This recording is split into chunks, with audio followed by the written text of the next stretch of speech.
Hi, everyone. Welcome back to the Jody Watkins Show, formerly known as Breaking Barriers Now. We are still breaking barriers, you guys, every single day. Today, we have an amazing guest. He and I were talking a little bit before we started recording this. He has a great backstory, and he also has some amazing things to share with you guys, some tips, some tools. You guys know that's what I love to share. So I'm really grateful. We have Steve McElmurray, and we had to make sure I said that right. But Steve, I really appreciate you coming in. I appreciate you, giving your time today and sharing with the listeners some of the things that you've gone through, that you've experienced, and some things that you've learned from it. We've had a great conversation so far. I definitely want to stay connected with you and help you, follow you on your journey. And I'm hoping that other listeners out there will do the same. So welcome to the show.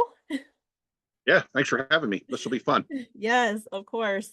Um, we were talking a little bit, and you brought up that you were a Navy veteran, so thank you for your service.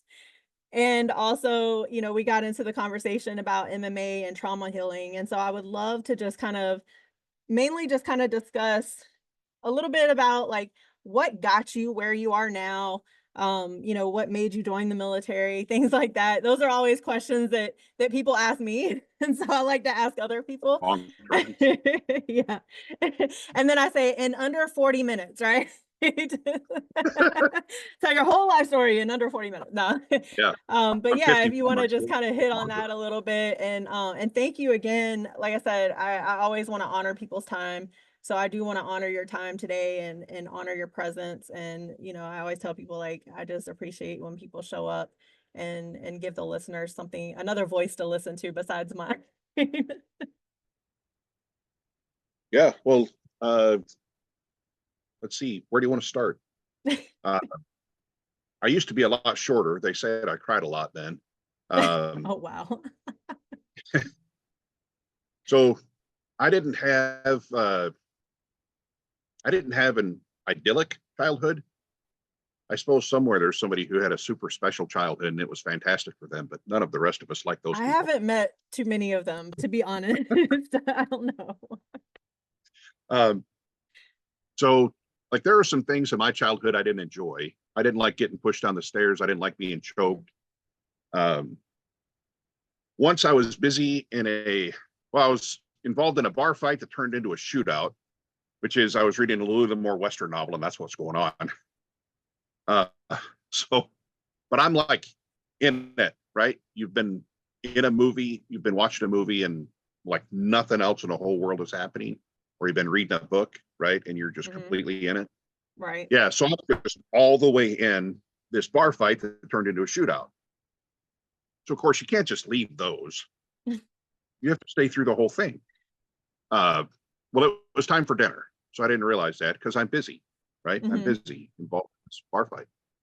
I got brought back to the dinner table when I got hit in the face with a belt buckle. mm, Um, and so I didn't enjoy that, right? Things like that I didn't really like. Um, and once I became a parent, I just chose not to do those things right. myself. Right. I spent all my teenage years in different kinds of foster settings. Mm, So most like for short periods of time, I lived with either one of my parents, but most of the time, like for months at a time, right? The whole rest of the time I was living with other people. I was inoculated against Christianity throughout my childhood and early adulthood. So throughout high school, right, I've got to go to church wherever the people are going to church that I'm living with at the time. mm, Um, and what I picked out of that, like what I took out, well, it's not what we're taught, it's what we catch. That's what you right. caught, not taught. And so what I caught out of all that is that God is perpetually angry with me. Mm, Um, and it's not that I do sin, it's that I am sin. mm, Um, so, right. Or it's not that I made a mistake, but I am a mistake. That's who I am wow. as a person. Right. So that was unpleasant. Um, and I was always on the outside. Throughout high school, I went to 5 different high schools in 2 states. Mm, And so I'm always the outsider. Um, and that's how I grew up. Wow. When foster settings were going well, or like the people I'm with want it to go well, then I sabotaged it because that's not Mm, normal. right. For instance, my wife has a really weird relationship with her parents, um, which is they talk to each other almost every day and they Yeah. like it. Yes. That's just weird. Yeah. um, and also, I'm kind of jealous of it. Like I wish I Yeah. had that, right? But Yeah. I don't. Um, so anyway, so from there, I decided as a kid that I wanted to go. I'm a teenager, and I decided I wanted to go in the military. Mhm. So I broke both legs. That makes it a little bit harder to get in. But so I got hit by a bus once, and then I got hit by a car. What in the world? My goodness. Yeah, the good news is I don't play in the street anymore. Some of us are slow learners, but I no longer play in the road. Um, and Wow. so I'm like 17 years old. I'm walking on crutches. Um, and I've got a great big cast on my leg and a fixator so I can't rotate my hip. Mm. And I go into the Army's office at the recruiter station at that place had, this is in Madison, and all of the branches were in a They're straight line. usually, yeah, they usually have them one right by the other. Yeah. So they have their own little strip mall, right? Yeah. It's like a fast food court. Everybody's got a It's sample. so true. You are so right. It's everywhere too. So I go in the Army's office first because I was in two different groups that are similar to Civil Air Patrol's one and Sea Cadets for the other, similar to ROTC. Mhm. And a lot of those senior members, the adults, were in the Army. So I go to the Army's office because I'm going to be a Green Beret. Mm. Like I'm a teenage boy. Of course I want to be a Green Beret, right? Yeah. And that conversation's going really well. And then the guy in charge came, this is my first experience with like HR. So the guy in charge came and he found out that this conversation is going entirely too well. And he said, if I can't do anything with you in 60 days, I don't even want you. Mm. And so he and I had kind of a loud conversation. Words. Mm. Yes, we communicated affectionately with each other. So he pretended like he was a drill instructor, and I actually was a drill instructor in those ROTC type programs I was in, like Ah, wow. that drill instructor. So I'm like, welcome to Unhappy Steve. Well, anyway, so I go down to the next one. The next one's the Marine Corps. And a lot of people think they have the best looking uniform in all of the military. That's mostly because they have the best looking uniform in all the military. Um, and I waited and waited, and that guy just never came. So Hmm. much for the 11 general orders of a century. He Right. wasn't on, like he was getting coffee or whatever he was doing. But I waited and waited, and I'm super committed too. I lost like 27 seconds out of my life that I can't get back. I devoted 20, You almost said half a minute. seconds. Yeah. And then I left. Like if he's not ready, like I'm enlisting today. I'm getting started today. Wow. On crutches with a broken leg, with pens in both legs, I'm getting started today. Oh my goodness. So anyway, I went next door, which was the Navy, and I was really hoping that worked out because after that was the Air Force, and I didn't want to either pump gas for airplanes or fly airplanes. And yes, you guys, we've already gone over this. Yeah. So the Navy guy walked in, and here's why I went to the Navy is because he built a relationship with I like that. me. He looked at my wobbly legs as I was walking in, and he said, "What can I do for you?" I'm like, well, you can tell me what I got to do to be in the Navy. Mm. He's like, well, and he's looking at my legs, and I said, don't even start there. I was just in the Army's office. And he said, his answer was like, oh, I think I heard about that. That's because everybody except the Marine guy, everybody heard about that because we were chatting. We were expressing our thoughts. Uh-huh. Uh, and so the Navy guy said, okay, well, sit down. What do you want to know? So ultimately, the reason I went in the Navy is because he built a relationship with me. He was serving me before I was of any value to him. Mm. Ultimately, I that's love why I that. went in the Navy. Yeah. Well, anyway, so I went in, I got out. Well, I went to nuclear power school and failed. I didn't want to go to nuclear power school. I wanted to do one of those super active jobs in the Navy where you get to go outside a lot and swim a lot. And the only reason you use one of those big ships is to get to a place where you can get out and go for a walk and go camping, right? I wanted to do stuff like that. Okay. But the Navy recruiter, he did build a relationship with me, and it was before I had any value to him. But later I found out I did have value to him because I was going to be a nuclear power recruit, and he needed one to get his bonus. So he put me in the job in the Navy that was good for him. For him, yeah. Not that I was wanting to do. Yeah. Right. And if you've ever bought a used car, sometimes that experience is similar. Yes, and I had a similar experience as well. So that's interesting. Yeah. So anyway, so I'm in nuclear power school and then failed. And that was in fact, that failure was so bad that I wrote letters home or letters back to Madison to people like, well, I'm never coming back to Madison because of all this shame. Yeah. Like I had lived in shame my whole life. Right. And now I'm going to have this super great career and I'm going to get an enlistment bonus and like all this stuff. And I failed. So that's more shame, and it's even bigger shame than I had experienced before. Right. So I wrote letters back to like my grandparents and other people and said, I'm not coming back to Madison because like, you're going to be ashamed of me. So not coming back. Wow. So from there I got sent to, when I failed nuclear power school, I ended up in the galley.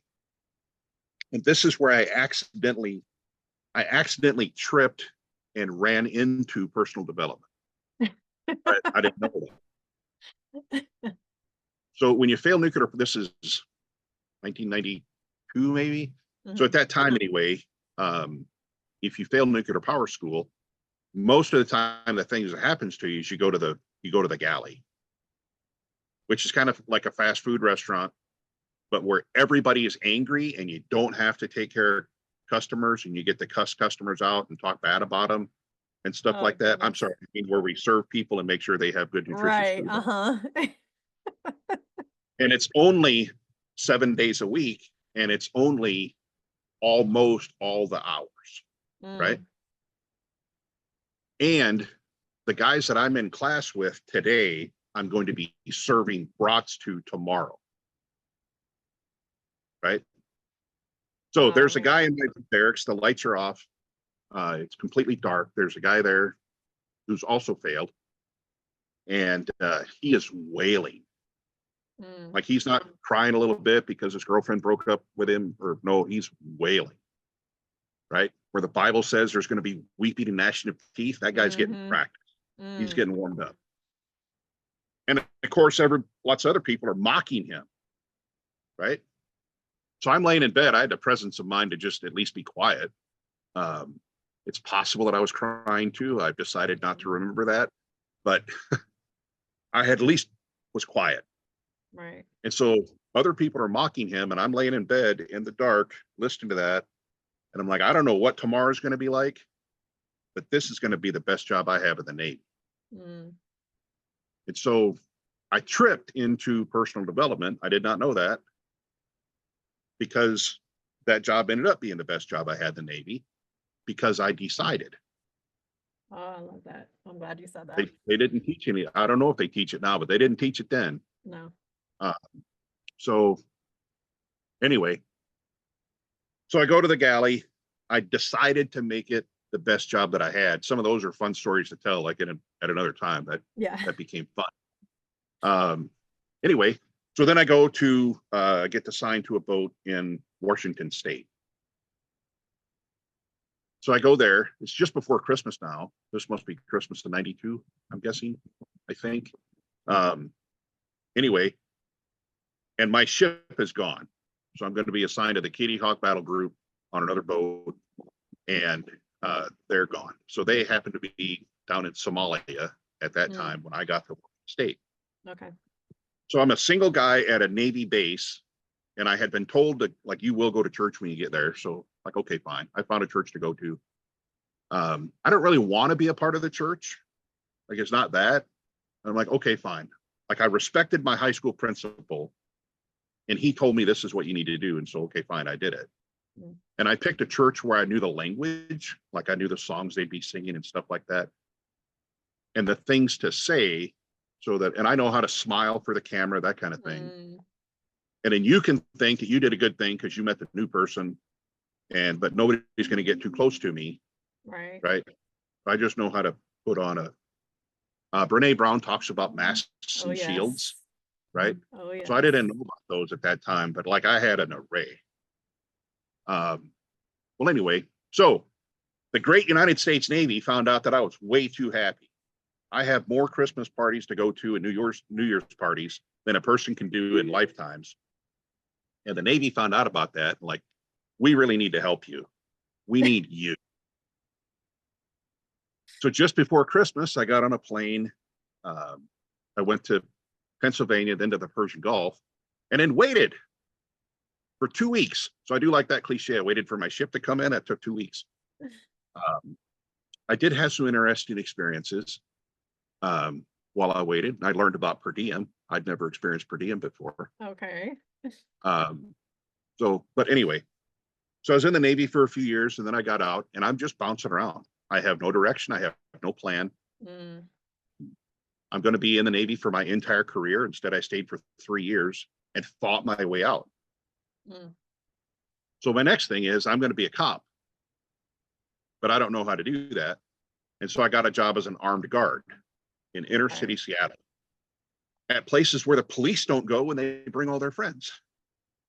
And I have to be there by myself. How did that go? I lived through it. You lived through it. Yes, Yep. obviously. Thank you. I got in a bunch of altercations that older Steve would tell younger Steve, don't do stuff like that. Yeah. I think we could probably have a whole conversation just on that. Yeah. Yeah. So I did live through it. Anyway, eventually I left. I became a truck driver. So I picked that job for the solitude, but then found out I was in solitary confinement. I've heard that before. Yes. And so at first it's great because I've had to learn how to have this conversation. So at the time, I don't talk to people. Like, I don't care what the weather's like. I don't care that you just got married. I don't care if you got a new puppy or if your puppy died. I don't care. I care what door, how many pallets, where does it need to go? Where's the phone? Where's the office? Where's the bathroom? That's all I care.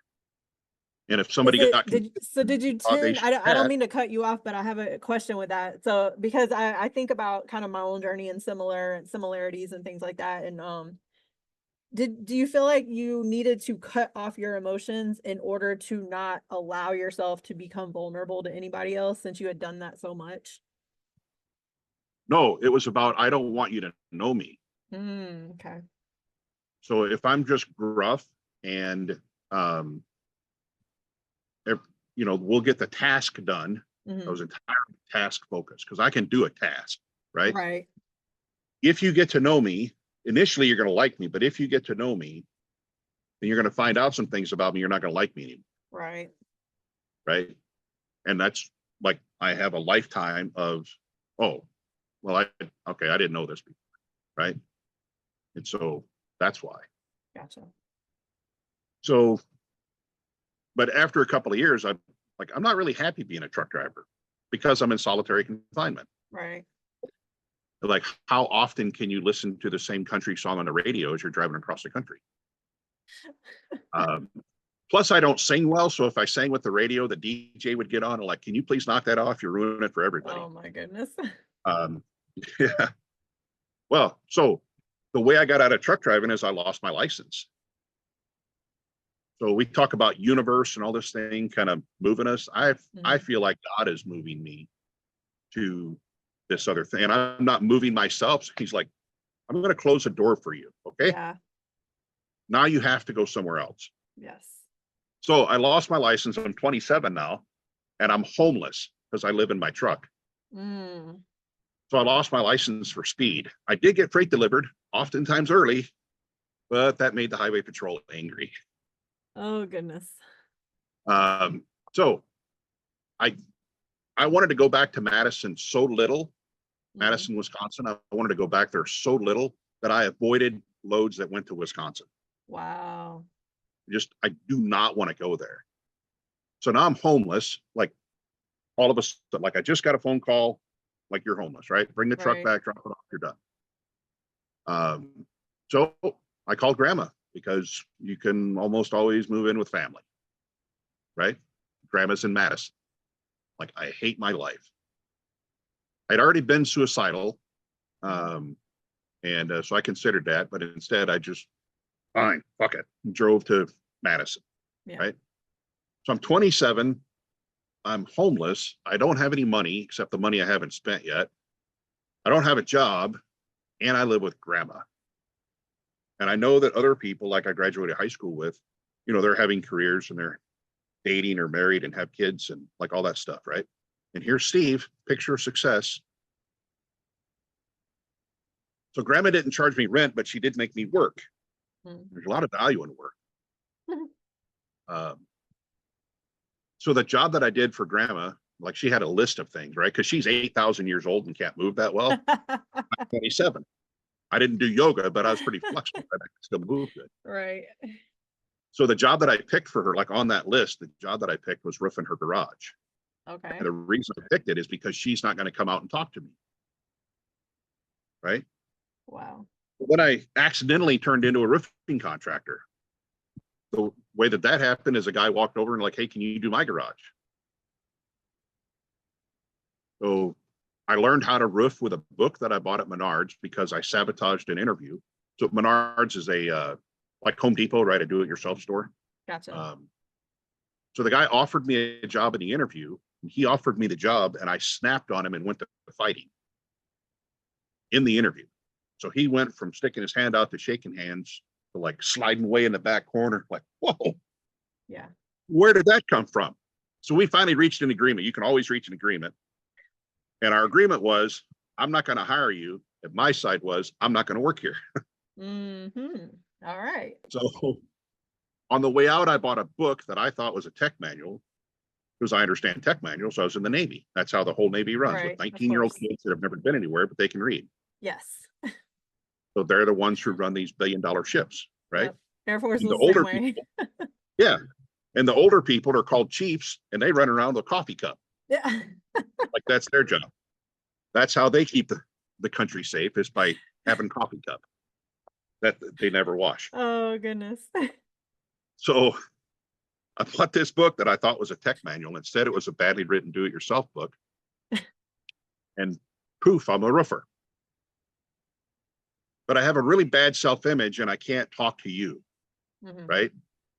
And so you might ask me that deeply probing personal question, what kind of work do you do? Super personal. And I would look at the ground and mumble, I'm a roofer. You'd ask again because you didn't hear it. We go back and forth a few times until I finally then would look at you in the eye and say, I'm a roofer. But by then, you're scared because the only way I could do it is by being angry. Yeah. So you well, are that in was ultimate survival mode at this point, from what it sounds like. Just not even fight or flight, like fight. Only all the time. Wow. Right. I did go to church because I live with grandma, so I feel obligated. Right. Anyway, that's how life was. So a tool. I had to use a tool to learn how to have a conversation, to learn how to have this conversation. Right. The tool was FORM. So it's an acronym, FORM. Like you're in the military, right? So fill out the form. Yeah. So I fill out the form. The form is family, occupation, recreation, and then M is the message, right? And so I found out it's pretty easy to get you to talk about your family. So are you married? Do you have any kids? Right. Like, what do your kids like to do? What kind of work do you do? That's occupation, right? What do you like to do for fun? I'm new here in town. What do y'all like to do for fun here? So that's recreation, things like that, right? And then M is the message. And so the message could be anything at all, right? And I was in control of the message. do I want to drop the message? Yes or no? Right. So I didn't really like talking to you. So I decided not to drop the message. Mm. Like, oh, okay, well, it was interesting meeting you. Bye. And I never told anybody it was nice to meet them, unless I had really enjoyed the conversation. I Right. just said it was interesting meeting you. Um, and It could have been worse. So interesting is okay. yeah. And so anyway, then I just got out of the conversation. Mm. And I found out every time I did that, like I didn't die. Right. I didn't really feel any worse. And then thinking about it, I'm like, well, actually, yeah, that actually was kind of an interesting conversation.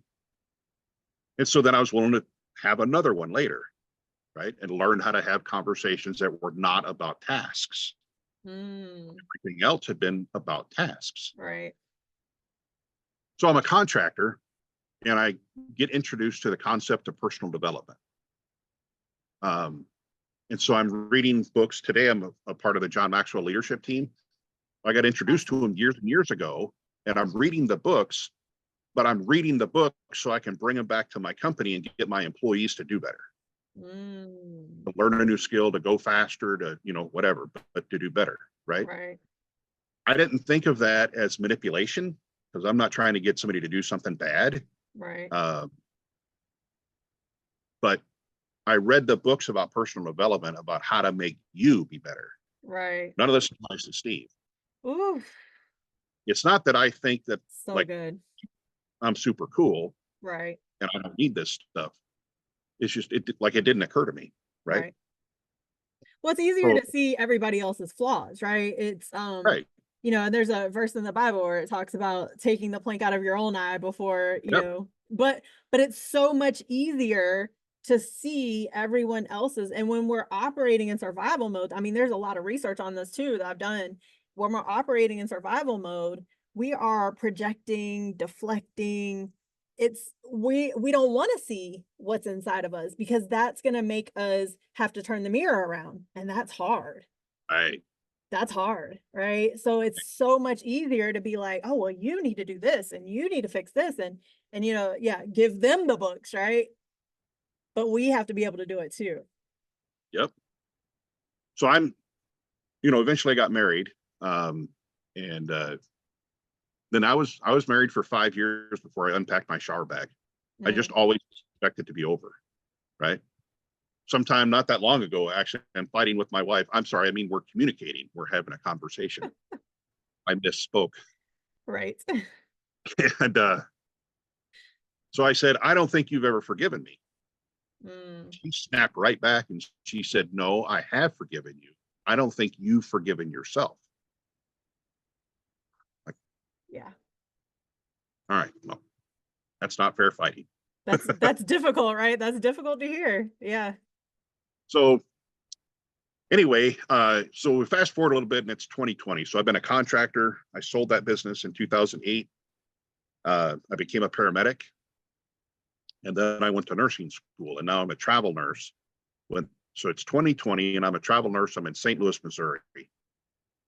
I took that job with the intent to finish that job, make some money, pay off some bills, set my family up as well as I could. And on my way home, I'm going to drive through a field and I'm going to drive on 2-lane roads, which I do a lot anyway, try to stay off the interstate, but I'm going to stop somewhere in Iowa. So that's between Missouri and Minnesota where I live. I'm going to go for a walk in somebody's cornfield because it's Iowa. That's what they have there. I'm going to go for a walk in somebody's cornfield. I'm going to make a loud noise and that'll be the end. Mm. I took that job with the plan. I took the gun with me that I'm going to use. Wow. And this is how dark I am. I'm working with patients who are suicidal. Right. You're not, Um, this is not the first time. I mean, like I said, I mean, I can relate. It's not definitely not the same, but it's relatable. It is relatable. yep. And it is interesting how, yeah, I was coaching other people, but on the other hand, I didn't want to be here.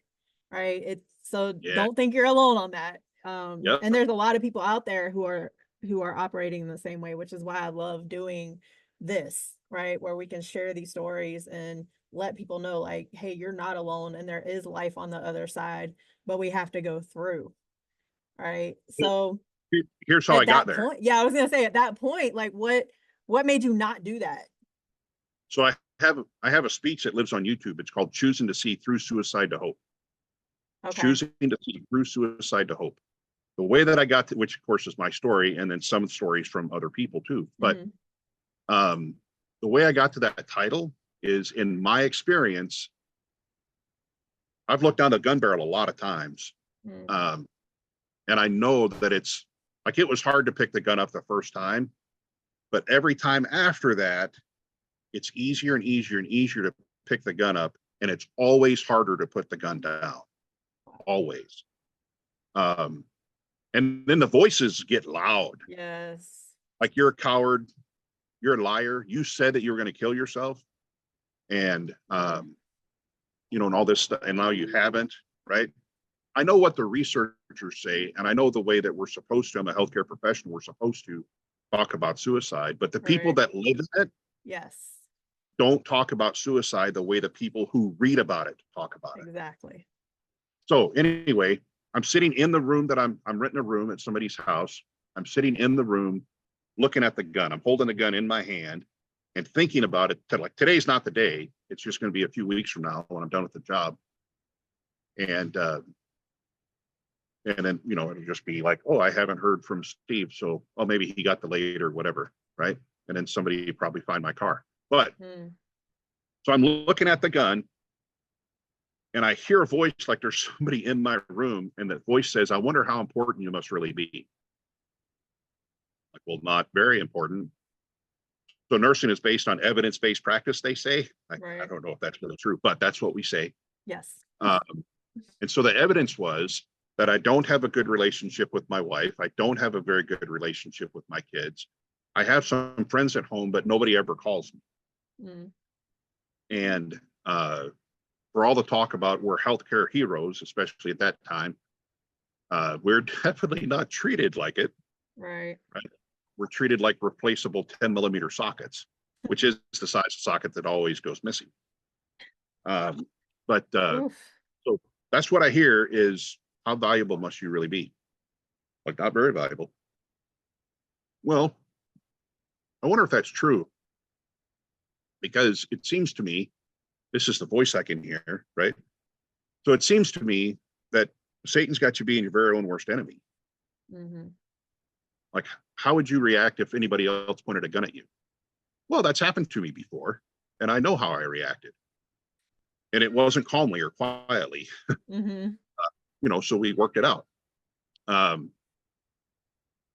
Right. And so here you are holding the gun and thinking about the day in a couple of weeks from now, and you're just going to go for a walk, and it's going to like taking the dog out.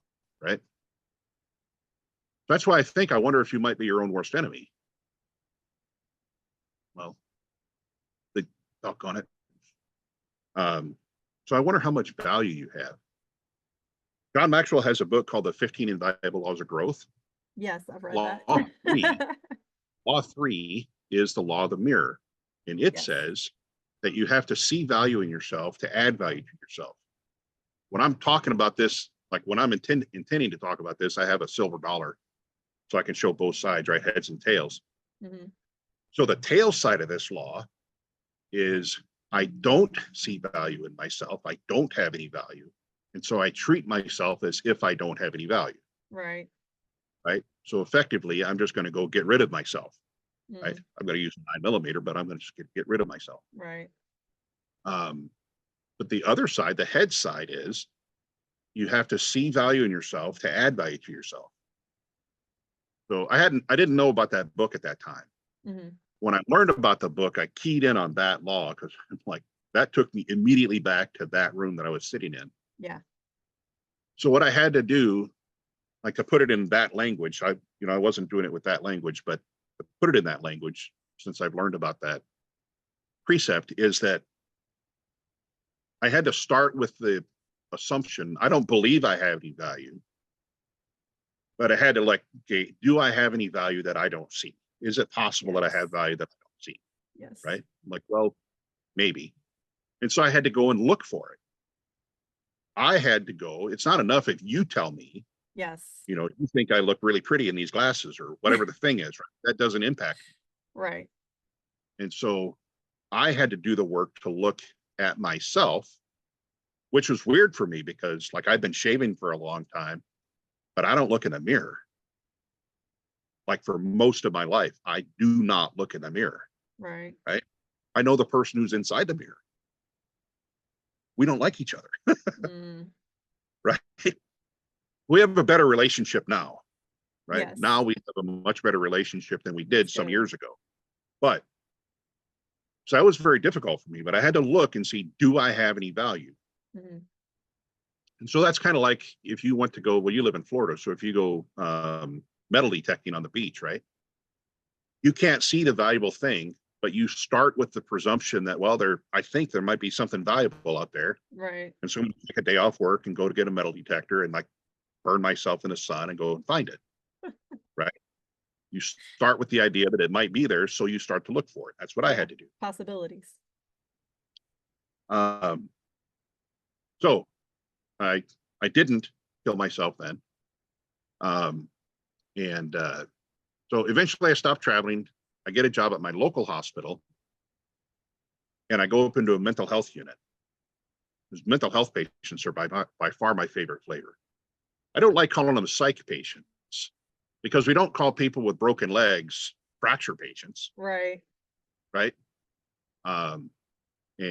We do call people with heart problems cardiac patients. I guess that's fair. But anyway, I don't like calling them psych No, I like patients. that though. I think I talk a lot about like titles and names and, when we Yeah. put a certain title on something, sometimes that, that can make, and even diagnoses, right? Like when someone is diagnosed, it's like a lot of us will tend to be like, oh, well, this is just who I am, right? Right. And that's not who we have to be. Yeah, that's exactly. So now I'm like surrounded every day with mental health patients that have declared themselves as anxious and depressed and suicidal. Yes. Yay! Right? My friends, I knew they existed. And I had to do nursing groups.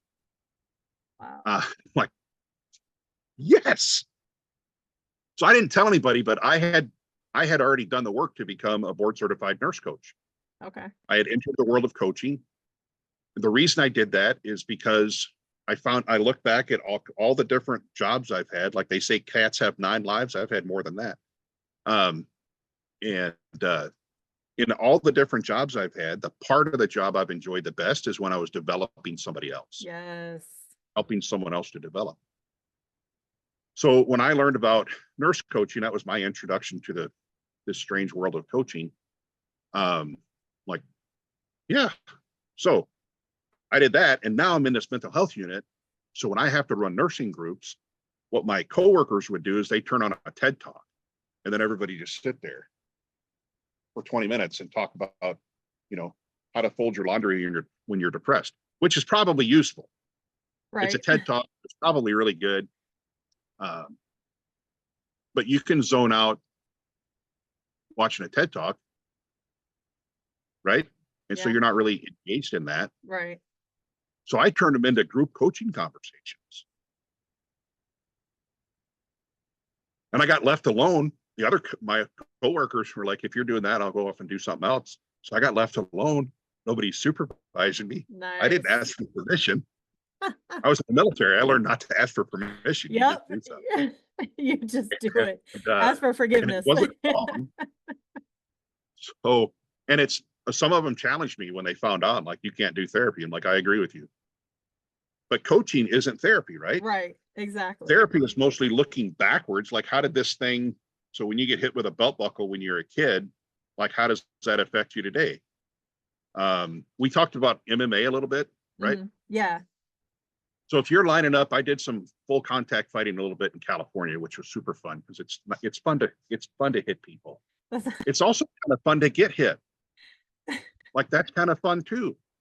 But anyway, so you're standing up before the fight, right? And you can watch them now, right? Televised. Yes. So we'll mock each other. and I look like I'm big and angry and tough, and you're supposed to look like you're big and angry and tough, and we mock each other before we go into battle. And kind of what we're saying is that I'm not afraid of you. And maybe some of the things that I'm going to say are going to get under your skin and throw you off a little bit. Right. Right. Well, that it's maybe a little bit sarcastic, but that's what I've learned to do with the things that happened to me. So I like say things like it wasn't idyllic, which my spiritual gift is understatement. Which is to say that I'm not going to let that thing control who I am as a person. Right. Right. So anyway, I'm in this mental health unit. I'm talking to people. I get like an hour at a time alone with a group to talk about anxiety or, well, I have these thoughts. So let's deal with anxious thoughts. You have a house or an apartment? Both. Do you live in a house? I'm in an apartment right now. Okay. You have had a house, and so you've had a yard. That's the Yes. important, right? Yes. So when you have a house, so I'm looking at my yard right now, it's your responsibility to take care of your yard. Yes. Right. Okay. So I can't control, there's no birds right now, but I can't control the birds that fly over my yard. I can't control the thoughts that come through my mind. Right. I can control the birds that land in my yard.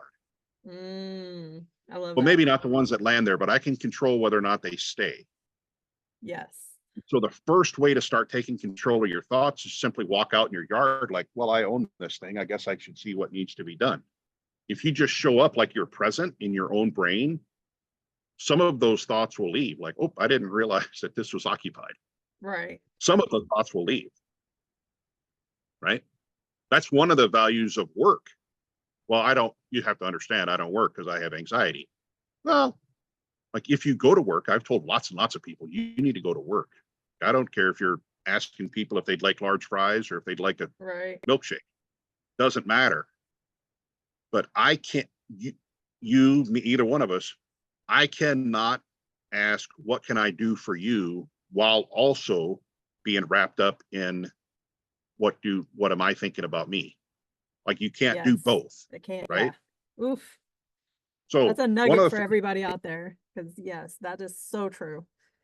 One of the first ways to take control of your thoughts is just walk out in your yard. Like, oh, I own this. I guess I should go look at it. Yeah. Right. And then how about the birds that build a nest? So those are tangled up thoughts that just get like, I've always had this. It's just who I am. Right. So in my case, it's I am worthless. I am rejected. That's who I am as a person. Right. Yeah. Well, it turns out that I got a bunch of trees in my yard and I got a bunch of freaking bird nests in it. So how do you take care of those? This is where the real work part starts. So you probably want gloves. Like you're going to want a thick skin for this, right? Yes. So you're going to probably want gloves, and you'll maybe need a saw and a ladder so you can get up there. Like you'll need tools. But you can do the work to go up in a tree and take the nest out. And if you do that, and you might have to do it again and again and again, if you do that, eventually the birds will like, it's no use just continuing to build the nest here. This is frustrating. I'll go to the neighbor's house, build a nest over there. Exactly. Right? Yes. Eventually they'll stop coming to build a nest in your yard. You can also cut the tree down. That's what I was going to do. Right? If I'm suicidal, that's just cutting the tree down. But that's a different set of problems. Right. But that's how you can start. You can take control of your anxious thoughts. Yes. By thinking about just taking care of your yard, right? If you use Bible verses, I realize it's not Sunday, but I think that you can apply Bible verses on other days too. Yeah, I think you should. I do. Especially if you're anxious. Yes. So here's one, 2 Corinthians 10:5. So you were in the military, right? So you've got a crew chief or whatever the supervisor is called in the Air Force. And the first thing that person's going to do is tell you what we're doing. Yeah. Right. And then the second thing they're going to tell you is how to do it. Yes. Right. That is 2 Corinthians 10:5. So that verse says that we break down strongholds. And let's see. and every thought that sets itself up against the knowledge of God. That's what we do, right? Yes. So if you're a believer, if you're a Christian, then what we do is we break down strongholds in every idea that sets itself up against the knowledge of God. That's what we do. Right. How we do it is we take captive every thought and make it obedient to Christ. So the word picture there is, well, let's go back to an MMA fight, right? We take every thought captive. And that is, I'm going to get you in some kind of a lock, right? Yes. And then make you obey. That's what we do when we're fighting, right? Is we make that other person submit. Right. I don't want to submit. You're going to like get me there, and eventually I tap out, right? That's the idea. Right. So we take every thought captive and we make it obedient to Christ. Yeah. That's action. That's fighting. And then let's see. Let's talk about school bullies. So I have this anxious thought. The anxious thought is my middle school bully. I'll be the middle school bully. I got to be, when I was in middle school, I got to be on both sides. So I'll be the middle school bully, right? And we've just come out of class and I caught you by the lockers and I'm like, hey, you're dumb. Because the middle school bully never says nice things to you. I don't really like your haircut, right? Never that. Of course not. So the middle school bully says, you're dumb. That's the anxious thought. Yeah. Right? Well, how do you deal with that? In Philippians, it says, what's this, Philippians 4:8, I think? Mm-hmm. In Philippians, these are the things to think about. Whatever's true, whatever's pure, right? All that kind of stuff. Think about these things. So I'm the middle school bully. I caught you by the locker and I said, you're dumb. And then, of course, there's like, I'm not by myself because there's other kids come around too. They're like, fight, right? And so that's the other thoughts. And so you're pursued by all these anxious thoughts. That's all these bullies. Right. But there's really one bully. There's one bully that starts, and that's me, right? I'm the middle school bully. Yes. And I said, you're dumb. And so what's the answer to that? Well, the answer is whatever's right, whatever's true, whatever is good report, right? That kind of stuff. Mm-hmm. So this is what's right, is you're like, well, I just started a study group with other kids in class. This is what's true, is the teacher just said, hey, Jody, you're really getting this. You're really doing well. Mm-hmm. Okay. What's objective is we just got our test back and you got a B. You don't know this, but I got a D. Right. But I'm projecting. I'm saying something mean to you really because I feel bad about myself. Right. That's what bullying do. Exactly. So you don't know this, but I got a D. You got a B. So you're not at the top of the class, but you're doing pretty good. Right. So you handle those anxious thoughts, which are just my opinion, right? With something that's objectively true. What's objectively true? You've just started a study group with other kids in class. You're doing something to get better. Yes. Right? What's objectively true? The teacher said you're doing really good. Right? Yeah. Now that's just opinion also, but her opinion has the weight of objectivity because she's the instructor. Right. Right? What else is true is, well, we just got our test results back and it says, look, you've got a B. Right. Right. That is how, and I'm the bully. I cannot overcome what's objectively true. Right. And so when I'm working with somebody on this, I have them write it down. What is right? What is true? What is good? Yes. Write down the anxious thought, like as raw and ugly as it is. Yeah.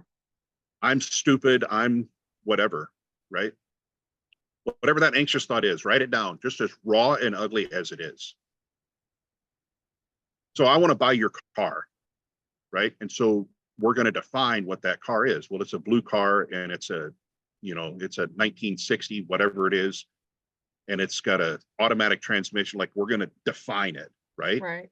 That way, when I go to your house and there's lots of cars there, I know which one I'm coming for. Right. That's what we do, right? We define it. So we're going to define this anxious thought. We're going to control this anxious thought or overcome this anxious thought by what is right, what is true, what is good, which is that Bible verse, sterilized for use in healthcare. Yes. or for somebody who doesn't want to use the Bible, right? But Right. the principle is the same. And then, and you'll probably, like when you first start doing this, you're going to suck at it, right? Yeah, of Like when you course. start driving a car, you probably weren't very good, Right. and now you do okay. Had a lot of practice, Yes. so you have to practice at it, right? Yeah. What about all those other thoughts? All those other thoughts that were behind me, right? My thing was you're dumb, but then there's a bunch of other ones too, right? Yeah. You're ugly and nobody likes you, and just like on and on and on. Yeah. Well, in your entire life, the entire rest of your life, you have experience waiting your turn, right? So if you've ever gone to the DMV, like probably in Florida, they got it squared away. But if you go to the DMV in Minnesota, you get an opportunity to wait. Yeah. It's everywhere. Like those people have mastered the art of wait your turn. Yes. And I am not in a hurry. If anybody's mastered, you're on my time, the DMV people. Yeah. So you can do, or if you've got more than one kid, right? You've only ever taken care of one of your children at a time. Mm-hmm. You might have 17 of them. You might just have two, but you've only ever taken care of one at a time. Right. Because you can't play blocks with one and change the diaper on the other at the same time, Yeah. right? Yeah. They might be right after each other, but it's always one at a time. So you can Right. make your thoughts wait too, Yeah. right? And tell your thoughts, I'm not dealing with that right now. Yeah. I'm dealing with this. Mm. By So doing good. those things, you can take control of anxious thoughts. And by doing something that has value, you can overcome depression because, hey, I feel good about myself. One of the things I'm having to overcome right now is cold calling. So Mm. one of my markets in my business is sales training and other corporate training. Mm-hmm. But I don't like cold calling. Yeah, I can relate to that too. Yeah. And so the other day, it's not yesterday, and I don't have time today. Oh, so Tuesday then. I had a stated goal of I'm going to go and talk to 5 places. Mm-hmm. And I did. And I put it off for a long time because it's not tangible to me and all this stuff. Right.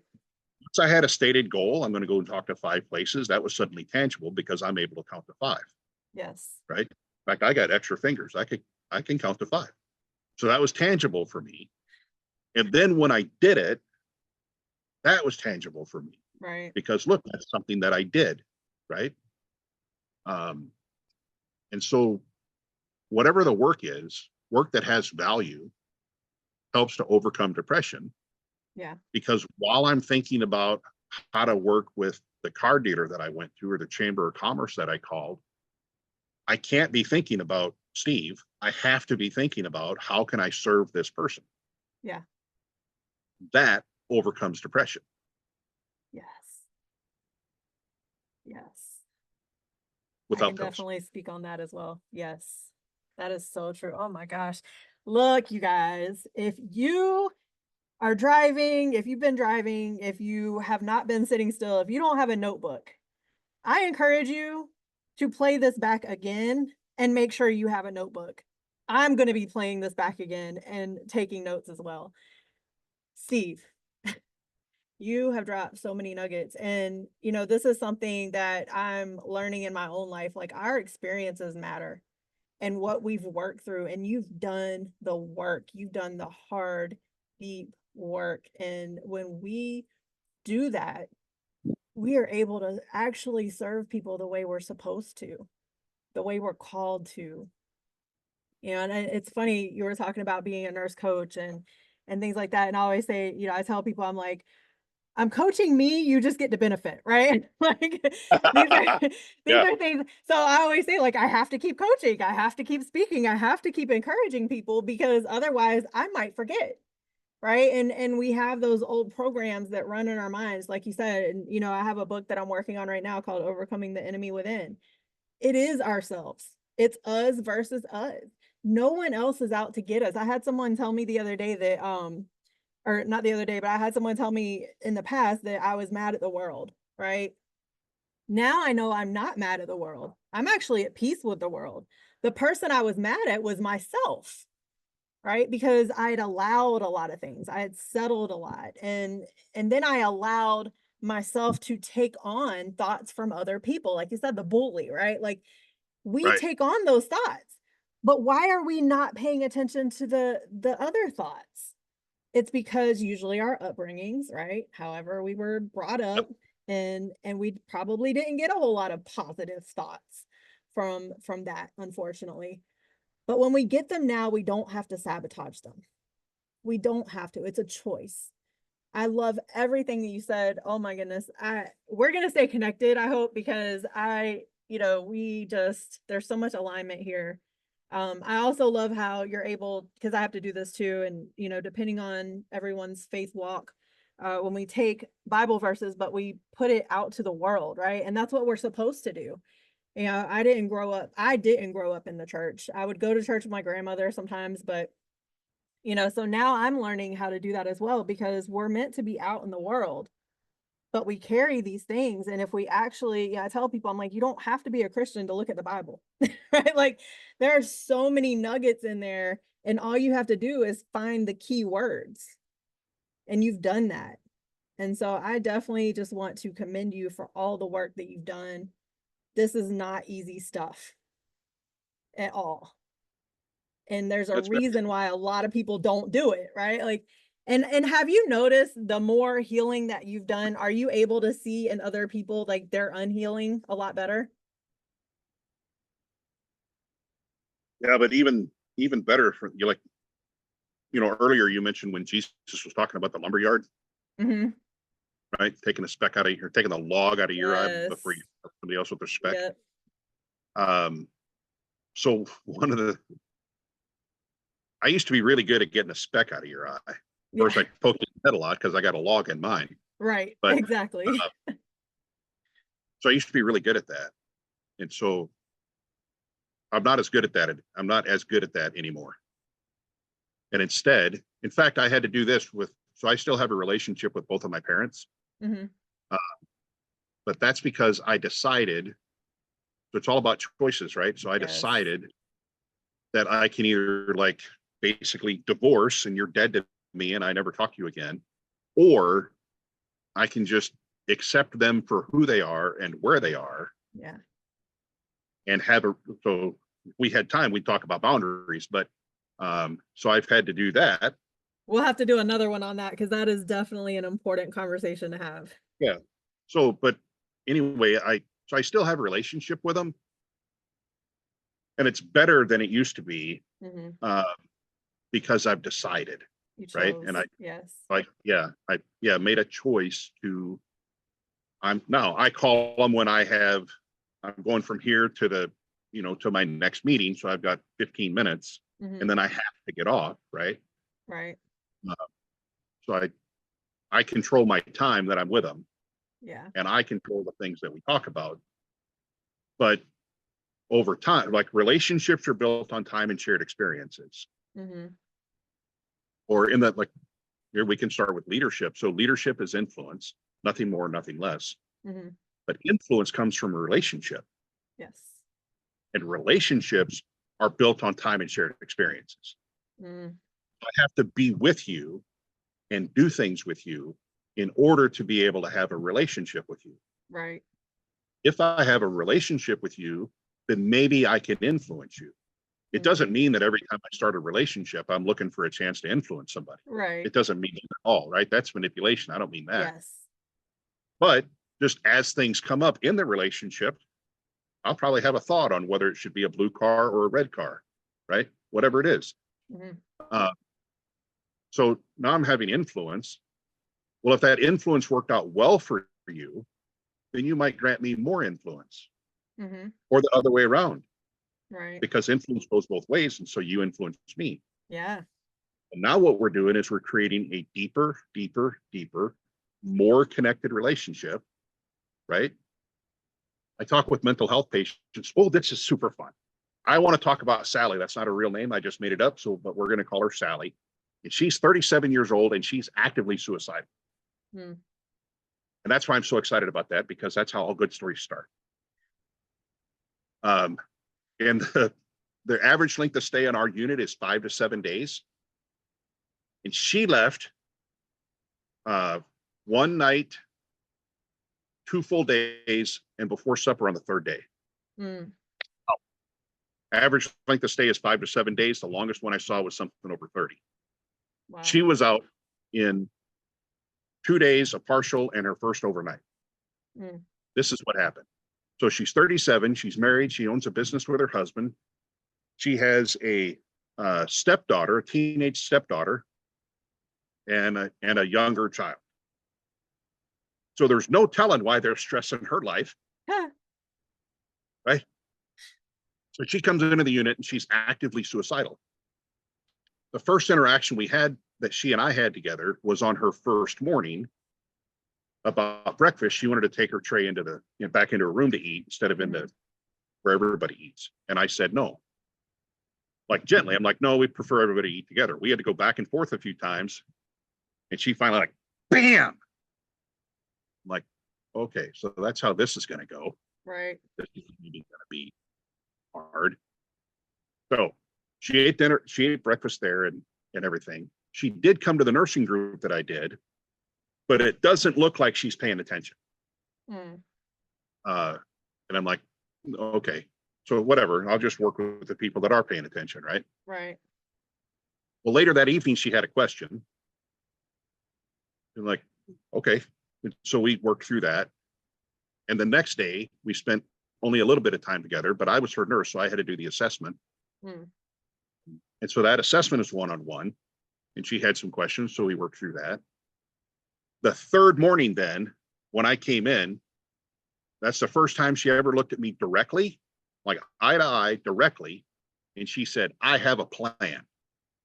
Well, I'm in a unit where lots of people are suicidal, so that might mean different things. Oh, goodness. Yes. Right? So she looks at me directly and she says, I have a plan. Like, great. I have time. Tell me about your plan. Right.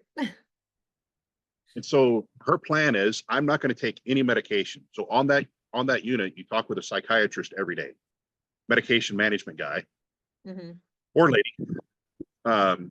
So medication management person, and they adjust medications every day. Right?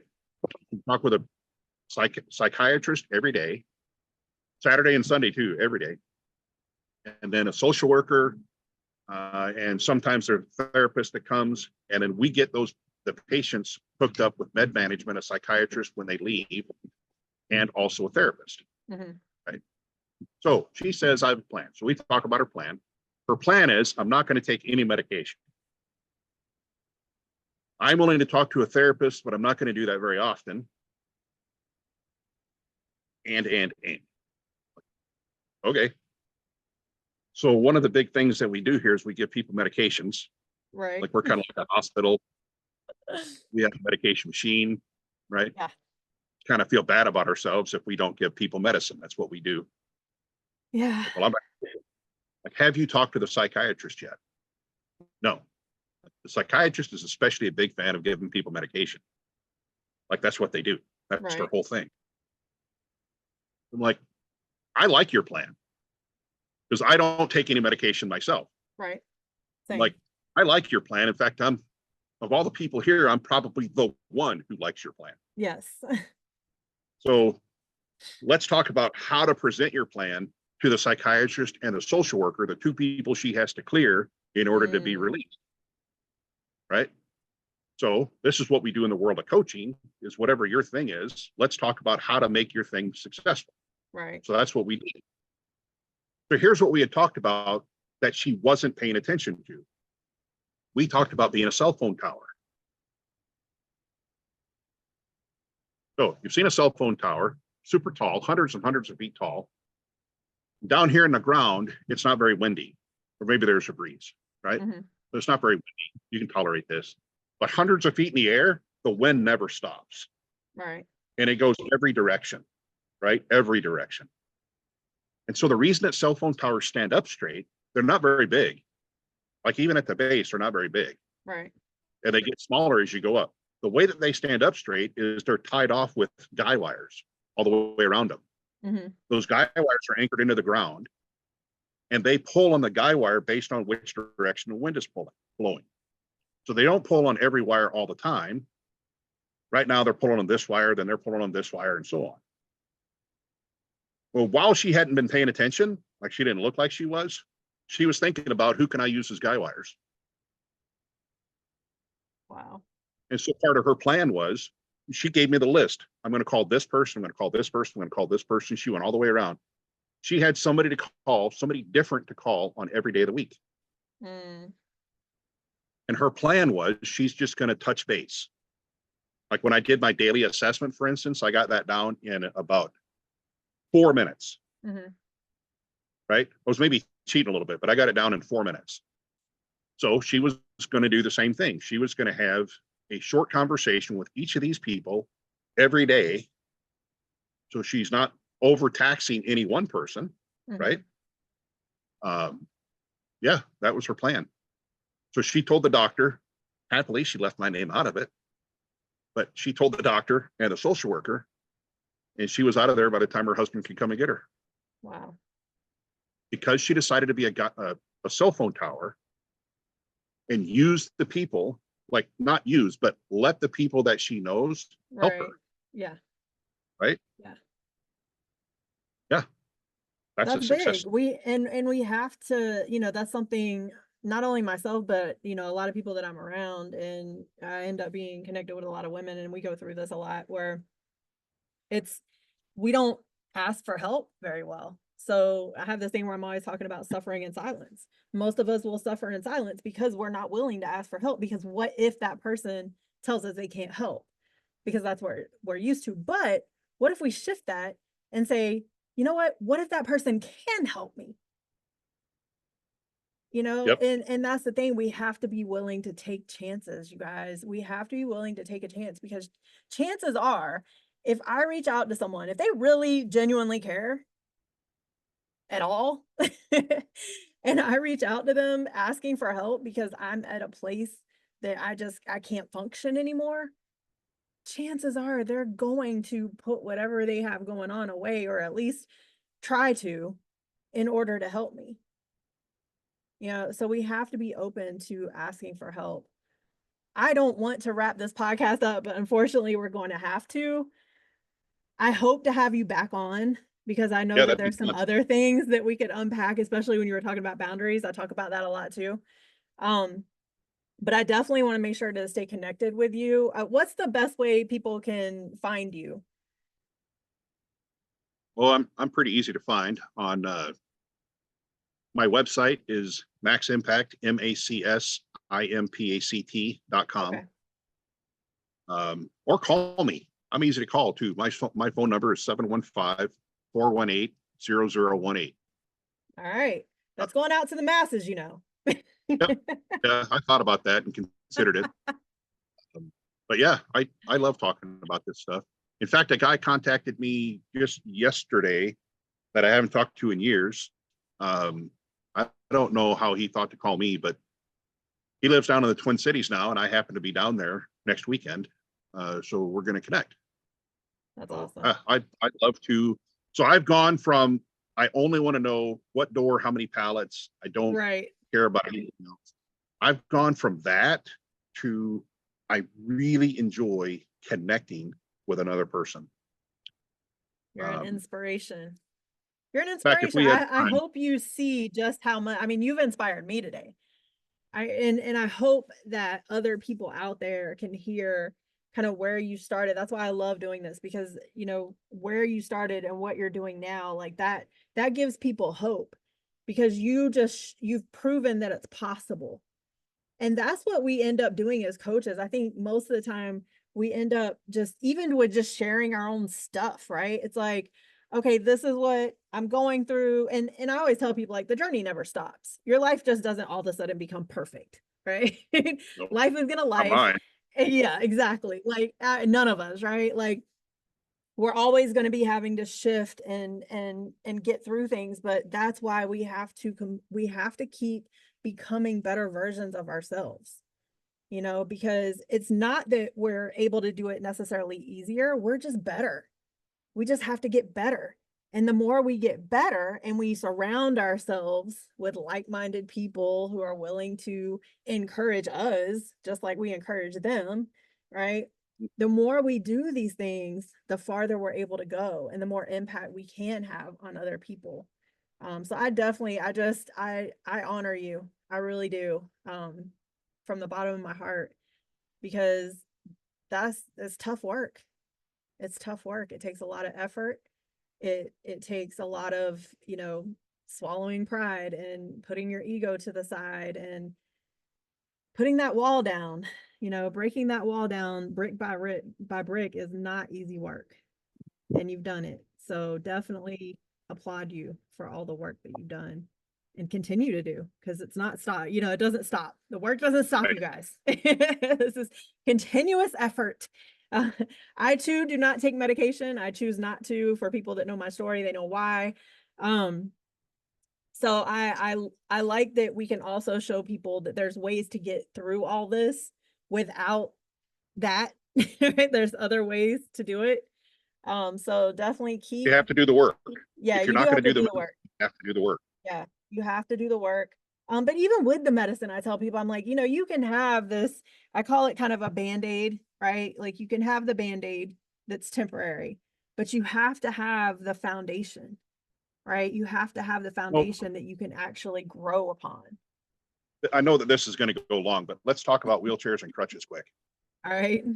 Directly applies to this thing about medication. I am a nurse. I'm not going to tell somebody not to take medication. Right. But like we don't, so especially this is a editing the thing I'm thinking, but it makes me irritable that we don't tell cardiac patients, you just need to like do better and get over it and stop. We don't say that to cardiac patients, right? We don't say that to somebody with acid reflux. Right. But we do say that all the time to psych patients. Yes. And we call it, I also don't like that we call them psych patients, right? Mental health. But anyway, so wheelchairs and crutches. If you've been in a wheelchair, you know how they work. My foster mom lives in a wheelchair. And so she goes down the hallway, but she doesn't have to do any work. In fact, she has an electric one now. So she just mashes a button, mashes a little joystick, and she gets to drive down the hallway, right? Yes. You and I have to do the work of getting out of the chair and going for a walk. So she just hits the button. But in a manual wheelchair, all you do is you sit there with your feet off the ground. You're just like, hey, take me over there, right? A wheelchair statement related to especially mental health medication is, I have anxiety because my doctor hasn't found the right medicine for me yet. That's a wheelchair statement. Yes. Because I'm waiting for someone else to do the right thing. Okay. I've been on crutches. I told you that I broke both legs. I did them one at a time. So I don't recommend it, but yeah. Anyway, so I've been on crutches a lot. Yeah. And when I was on crutches, I still had to do the work of going down the hallway. Yes. I had to do the work of going up and down stairs. In fact, I had to learn how to go up and down stairs differently so that I could do it safely. I went downstairs different than you do so that I could do it safely. Right. I had to modify the activity. It didn't mean I didn't have to do the activity. I still had to go downstairs. I still had to do the activity. I just did it differently so that I could do it safely. Yeah. It's a crutches statement related to especially mental health medication. I'm working with my doctor to find the medication that works best for me. That's a crutches statement. I'm doing the work. Right. The reason that I used crutches when I had a broken leg is because the crutches helped me to stand up straight. Yes. If I didn't use crutches, I would fall down and hurt myself worse. Yes.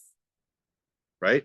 In fact, one of the times I was a teenager and decided I'll just go downstairs the way I go downstairs. That ended up really badly. Doesn't work out. I got downstairs much quicker than expected and didn't have to be in school the rest of the day because I went back to the hospital. Oh my gosh. But that was my fault. Like I didn't get pushed. Nobody made fun of me. I just decided that I'm going to go do whatever I want to do. Right. So a wheelchair statement is I'm waiting for somebody else to do their thing. That's why I still have this problem. Right. A crutches statement is I'm working with my doctor, my therapist, whatever, to find the medication and find the therapy, whatever it is that works best for me. Yeah. crutches help you to stand up straight, but it's still on you to stand up. Yeah. So I'm a big fan. Oh, of course, like if we're talking about physical things, there are people that need to be in a wheelchair, so that's different. But as far as using medication or using therapy, if you look at them as crutches, and I don't use crutches today, so I use crutches for a period of time, right, a season in my life, in my case, a couple of seasons in my life. same, Um, yeah, but I don't use them today, right, and I walk like a normal person. yeah, So I encourage people to think about wheelchairs and crutches statements. yeah. I love that. Yeah, that's good. And I mean, like you said, I know a couple people that they're in wheelchairs, for life, but I will say I don't know anyone who now, and maybe that's because of my own journey and the stuff that I've done, the work that I've done. Now I'm surrounded by different types of people. But the ones that I know, they are very independent. And I mean, I know one guy, I don't even know. I'm like, I don't even know how you do it. Like I'll see him 5 miles down the road, and then I'll see him, on the other side. And I'm like, how did you get down here? I just rolled. And he's just in the best Yeah. mood, and I love that because, we're all given a hand, right? We're all given a hand to play in life, but it's the way we play it that matters. And it Right. is choices. It's all choices. And, a lot of us didn't have that upbringing where we were taught that early on. So, for me, I'm learning it in my 40s, right? But Yeah. that's why Yeah. we have to pay it forward. And that's why I always say, like, if I can speak to a group of teens or young adults, right, and share some of these experiences, right, and what you're doing, like, if we can pay that forward, we can touch someone out there that needs to hear it. It might not be all of them, right? It might just be that one person who needed to hear it. So definitely keep doing what you're doing. And, I hope that we can meet in person at some point, because I just think you're just amazing just from, what we've talked about today. Definitely want to stay connected. For everybody out there, make sure you go to his website, stay connected. He gave you his phone number, for crying out loud. Okay. I don't even do that. That's scary. No, but I do tell people, like, I'm here. There's so many ways to reach out to us. You just have to be open and humble enough to do it. And that's the biggest thing.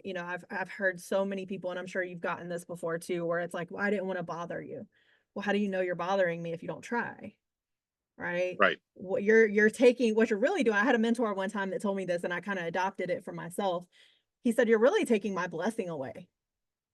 This is what I was gifted to do. I was gifted to help you, but you're taking that away because you're calling yourself a burden on me. I didn't call you that. That's a lie you're telling yourself. So when we talk about lies and the enemy and all these things, we tell ourselves so many lies. It's time for us to start shifting that. And if you're out there, if you're struggling in any of these areas, I just want to encourage you.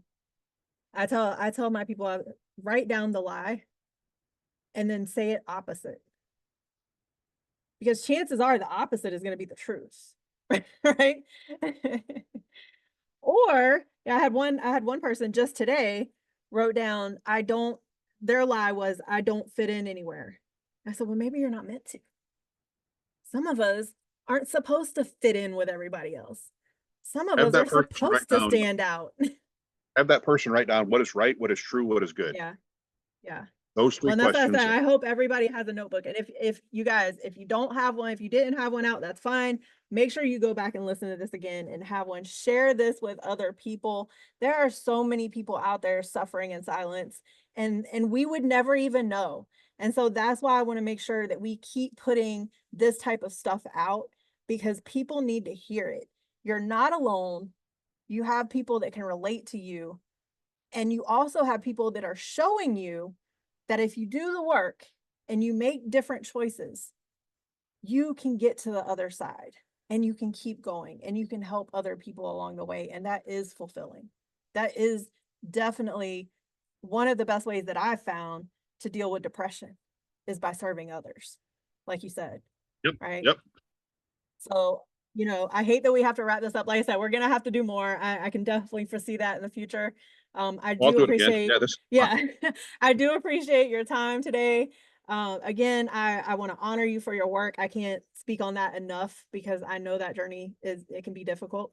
But you've done it and you're continuing to do it. And thank you for, being the light for other people when they need it, because there's a lot of people out there that need the light and they don't even know they need the light. So we're going to try to keep this going. We're going to, put this out to the masses, and hopefully, the more we share and the more this gets shared, then, people can say, you know what, I don't have to be finished today. So thank you again. You guys, this has been another episode of the Jody Watkins Show. We're telling stories where, we come from these difficult times, but we can keep going, and we will keep going as long as we allow ourselves to. It is a choice, the power of choice. We have that power. No one can take that away from us. No one, unless we allow them to. So let's stop allowing other people to take our choices away and start saying, you know what? This is my choice, my decision. I don't have to decide to listen to the lies that my own brain is telling me, right? I can decide to shift that.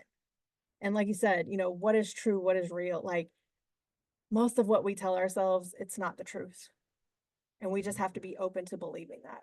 So thank you again, Steve, for showing up today. Thank you for just providing all those nuggets for us today. I really appreciate you for that. Definitely going to have you back on. And, are there any last words that you want to share with anybody out there? No, I don't think so. You don't think so? That's about it. I think we can mic drop on everything. There's been so much today. And like I said, you guys, get a notebook out, take some notes, and share this with other people. So thank you again. Make sure you like, subscribe, follow, subscribe to the Jody Watkins Inspires YouTube channel. Make sure you follow Steve, and let's keep going, and let's keep sharing these stories on a massive level. Thanks again, you guys. Have a great day. Bye.